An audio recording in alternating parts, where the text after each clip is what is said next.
Hi friends, இந்த வாரம் பூர்த்தி எங்கள் வீட்டில் வாழைக்காய் வாரம். ஏன்னா போன வீடியோவில் வாழைக்காய் ஃப்ரை போட்டிருந்தேன். இன்றைக்கி வந்து வாழைக்காய் மசாலா கிரேவி.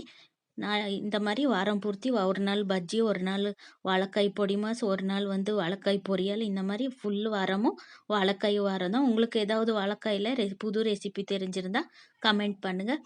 இப்போது 2 வாழைக்காய் எடுத்துகிட்டு தோலெல்லாம் எடுத்துகிட்டு இந்த மாதிரி கழுவிட்டு கட் பண்ணி ஒரு பவுலுக்கு போட்டு ஒரு 1/4 டேபிள் ஸ்பூன் உப்பு, ஒரு 1/4 டேபிள் ஸ்பூன் மஞ்சள் பொடி, 1 டேபிள் ஸ்பூன் அளவு மிளகாய் பொடி போட்டுக்கிறேன்.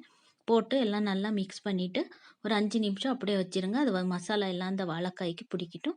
ஒரு பேனுக்கு ஒரு 1/4 டேபிள் ஸ்பூன் எண்ணெய் போட்டு ஒரு 2 பட்டை, ஒரு 2 கிராம்பு, ஒரு 10 பல்லு பூண்டு, ஒரு பிஞ்சு இஞ்சி, கட் பண்ண ஒரு 2 வெங்காயம், ஒரு 1/4 டேபிள் ஸ்பூன் அளவு சோம்பு, ஒரு 1/4 டேபிள் ஸ்பூன் அளவு சீரகம் போட்டு எல்லாம் நல்லா மிக்ஸ் பண்ணி, கட் பண்ண ஒரு 2 தக்காளி, ஒரு 5, 6 முந்திரி போட்டு நல்லா எல்லாம் மிக்ஸ் பண்ணிவிட்டு கொஞ்சமாக கொத்தமல்லி தழை போட்டுக்கிறேன். போட்டு அதையும் நல்லா மிக்ஸ் பண்ணிக்கோங்க. இந்த மாதிரி மிக்ஸ் பண்ணி ஒரு 5 நிமிஷம் ஃப்ரை பண்ணிங்க. இப்போ பாருங்கள், இந்த ஃப்ரை வந்து ரெடியாக இருக்கும்.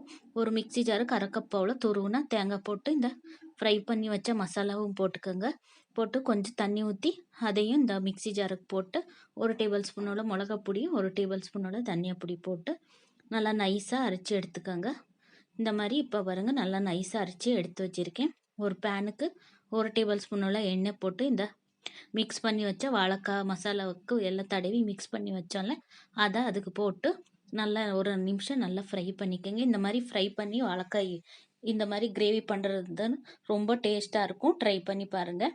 எல்லாம் இந்த மாதிரி வாழைக்காய் ஒரு 5 நிமிஷம் ஃப்ரை ஆனதுக்கப்புறம் ஒரு தட்டுக்கு எடுத்து வச்சுருக்கேன். இப்போ அதே பேனுக்கு ஒரு டேபிள் ஸ்பூன் உள்ள எண்ணெய் போட்டு ஒரு 3 கட் பண்ண பச்சை மிளகா, ஒரு 2 கட் பண்ண வெங்காயத்தையும் போட்டு நல்லா ஃப்ரை பண்ணிக்கோங்க. நல்லா ஒரு நிமிஷம் நல்லா ஃப்ரை ஆகட்டும். இப்போ ஃப்ரை ஆனதுக்கப்புறம் இந்த அரைச்சி வச்ச மசாலா போட்டு கொஞ்சம் மிக்ஸி ஜாருக்கு தண்ணி ஊற்றி எல்லாம் நல்லா க்ளீன் பண்ணி எடுத்து வச்சுக்கோங்க. இப்போ இந்த பேனுக்கு மசாலா போட்டோம்ல, அதை நல்லா ஒரு நிமிஷம் அப்படியே ஃப்ரை பண்ணிக்கோங்க. இது ஃப்ரை பண்ணி போட்டிருக்கிறதுனால இப்போ மசாலா ஒரு நிமிஷம் ஃப்ரை ஆனால் போதும். இந்த மாதிரி எல்லாம் நல்லா மிக்ஸ் பண்ணிவிட்டு மிக்ஸி ஜாரில் இருக்கிற தண்ணியை எடுத்து அதுக்கு ஊற்றிக்கங்க.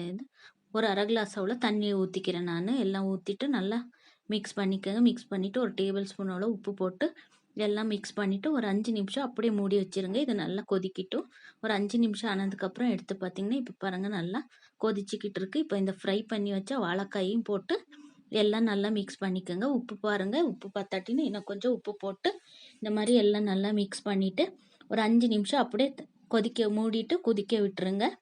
இப்போ பாருங்கள், இது வந்து கிரேவி வந்து நல்லா ரெடியாக இருக்கும். டேஸ்ட்டாகவும் இருக்கும். ட்ரை பண்ணி பாருங்கள். இந்த வீடியோ பிடிச்சிருந்தா லைக் பண்ணுங்கள், ஷேர் பண்ணுங்கள். மறக்காமல் ஷில்பா குக் சேனலை சப்ஸ்கிரைப் பண்ணுங்கள். தேங்க்யூ.